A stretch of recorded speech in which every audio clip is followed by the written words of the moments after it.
देश की प्रमुख asset management company Nippon India नया फंड लेकर आई है। इस एनएफओ का नाम है Nippon India Nifty India manufacturing index fund. इस एनएफओ के बारे में आपको और बेहतर तरीके से डिटेल तरीके से जानकारी देंगे अभिषेक गुप्ता। चलिए अभिषेक के पास चलते हैं। Thank you Divya. देश का चौथा सबसे बड़ा जो म्यूचुअल फंड हाउस है Nippon India mutual fund house new fund offer लेके आया हुआ है और ये पर्टिकुलरली एक इंडेक्स फंड है। जैसे कि आप स्क्रीन पर देख सकते हैं, इसका नाम Nippon India Nifty India manufacturing index fund.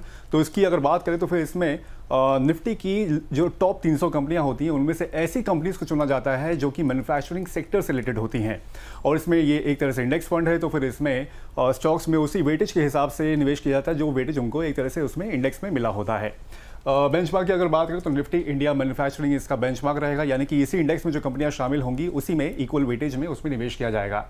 Subscription की अगर बात करें तो 6 अगस्त यानी कि कल से ये खुल चुका है। 20 अगस्त तक आप इसमें सब्सक्राइब कर सकते हैं। उसके बाद जो अलॉटमेंट इसका रहेगा वो 26 अगस्त को आपको इसका अलॉटमेंट जो होगा वो मिल जाएगा। मिनिमम निवेश की अगर बात करें तो 1000 रुपये का इसमें आप मिनिमम निवेश कर सकते हैं। 100 रुपये की इसमें आप SIP भी कर सकते हैं और एग्जिट लोड की चिंता नहीं करनी है आपको, क्योंकि ये निल रहेगा। फंड मैनेजर की अगर बात करें तो हिमांशु मांगे इसके फंड मैनेजर हैं। तो ये है इस एनएफओ की जानकारी। तो यानी कि जो देश की मैन्युफैक्चरिंग ग्रोथ स्टोरी में एक तरह से हिस्सा बनना चाहते हैं, उस पर भरोसा करते हैं, एक तरह से उसको ध्यान में रखते हुए ये न्यू फंड ऑफर आया है। ये है इसकी पूरी जानकारी। Over to you Divya and Harsh. बहुत बहुत धन्यवाद अभिषेक तमाम जानकारियाँ साझा करने के लिए। यहाँ पर सर आपसे मेरा सवाल है कि जो मैन्युफैक्चरिंग इंडेक्स फंड है, बहुत सारे निवेशक ये नहीं जानते कि ये कैसे काम करता है। तो सबसे पहले सर हमारे व्यूअर्स को ये समझाएं कि सर ये फंड जो है किस तरीके से, क्या नज़रिया होता है, कैसे काम करता है यहाँ पर। ये मैन्युफैक्चरिंग इंडिया फंड है। आप नाम से अंदाजा लगा सकते हैं कि मैन्युफैक्चरिंग सेक्टर में जो है मैन्युफैक्चरिंग रिलेटेड कंपनीज है उसमें इसका निवेश होगा। यानी कि इसके अंदर जो अंडरलाइन स्टॉक्स होंगे वो स्टॉक्स उन कंपनीज के होंगे जो मैन्युफैक्चरिंग सेक्टर में है। अब इंडेक्स फंड है क्योंकि पैसिव फंड है, तो एक केवल रेप्लिकेट करेगा अपने इंडेक्स को, यानी कि मैन्युफैक्चरिंग का जो इंडेक्स है Nifty India manufacturing total TRI का बेंचमार्क है, तो उसको ये रेप्लिकेट करेगा। उसके जो स्टॉक्स होंगे, कंपनीज होंगे, उसी कॉन्स्टिट्यूएंट में इंडेक्स फंड में होंगे।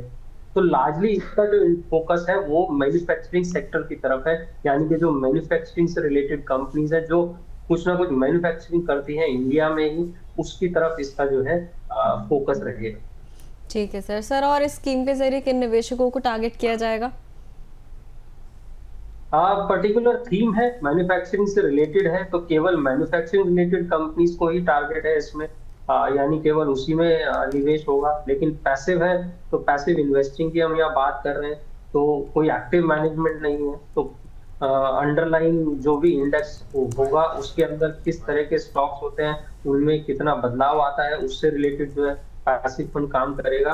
अब क्योंकि पर्टिकुलर थीम है तो मेरा वही व्यू है कि थीम है तो थीम का रिस्क इसमें जरूर है। और मैन्युफैक्चरिंग एक सेक्टर ऐसा रहा है जिसमें इन्वेस्टर्स काफी कॉन्फिडेंट नहीं हो पाए हैं, तो वो देखने वाली बात होगी कि क्या इन्वेस्टर्स अब मैन्युफैक्चरिंग सेक्टर की तरफ कॉन्फिडेंट हो पाते हैं। फिर जिस तरीके से हमने पास्ट देखा है, तो इस निवेशक को निवेश करना चाहिए। मुझे लगता है पर्टिकुलर थीम है, आप एक थीम पे फोकस कर रहे हैं। अगर इस थीम से रिलेटेड ऑलरेडी फंड्स हैं तो उसके आपके परफॉर्मेंस को देखना चाहिए पहले, और देखना चाहिए कैसा रहा है, क्यों रहा है, वो रीजन आपको पता करना चाहिए। उसके बाद जो है निवेश का आपको सोचना चाहिए। जी सर, एक सवाल मेरा आपसे ये कि अगर इस एनएफओ में निवेश कोई कर रहा है तो कितने समय के लिए निवेश किए, क्योंकि सर मैन्युफैक्चरिंग है, ठीक है, सरकार का फोकस पूरा मैन्युफैक्चरिंग पर ही शिफ्ट है, मेक इन इंडिया पे ही शिफ्ट है यहाँ पर। और हम लोग देख रहे हैं कि लगातार पिछले 10 सालों से कोशिश जो है वो जारी है यहाँ पर। आपके हिसाब से यहाँ पर कि कितनी अवधि के लिए यहाँ पर निवेश किया जाए? देखिए, कुछ सेक्टर ऐसे हैं जिनका परफॉर्मेंस जो है थोड़ा प्रोलॉन्ग होता है, यानी कि परफॉर्मेंस आपको काफी टाइम के बाद देखने को मिलता है। फॉर एग्जांपल इंफ्रास्ट्रक्चर सेक्टर है, उसी तरह से मैन्युफैक्चरिंग सेक्टर है। अब मैन्युफैक्चरिंग सेक्टर है, कंपनी मैन्युफैक्चरिंग से रिलेटेड है।